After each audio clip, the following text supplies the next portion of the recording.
కూడా 80వ స్వాతంత్ర దినోత్సవ శుభాకాంక్షలు. స్వాతంత్ర్యం కోసం పనిచేసిన వ్యక్తులు మనం ఎవరూ చూడలేదు, కానీ వాళ్ళ స్ఫూర్తిగా ఈ దేశం నడుస్తూ ఉంది. దేశం అందరిది, కులమతాలకు అతీతంగా కూడా అభివృద్ధి కోసం పాటుపడాల్సిన అవసరం ఉంది.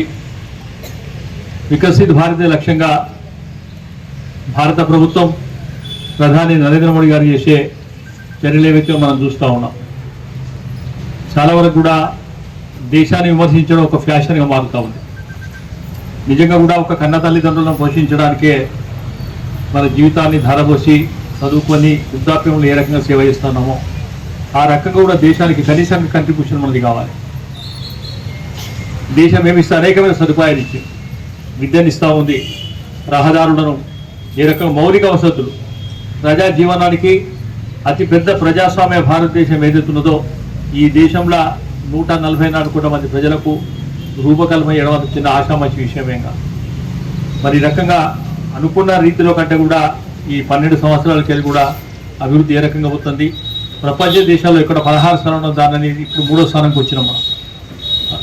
ఈ 2047 వరకు కూడా వికసిత్ భారత్తోని ప్రపంచ దేశాల్లో మొట్టమొదటి నెంబర్గా మనందరం కలిసి పనిచేస్తూనే కృషి చేస్తూనే సాధ్యమైతే కనుక మనందరం కూడా దేశం కోసం ఏ రకంగానైనా సాయం చేయాల్సిన అవసరం ఉంది.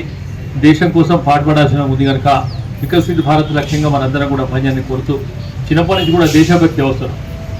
అసలు కంట్రీ విధానం ఏదైతున్నదో జాతీయ విద్యా విధానం చరిత్రను దాదాపు 60 సంవత్సరాల తర్వాత రూపుమాపే పరిస్థితి.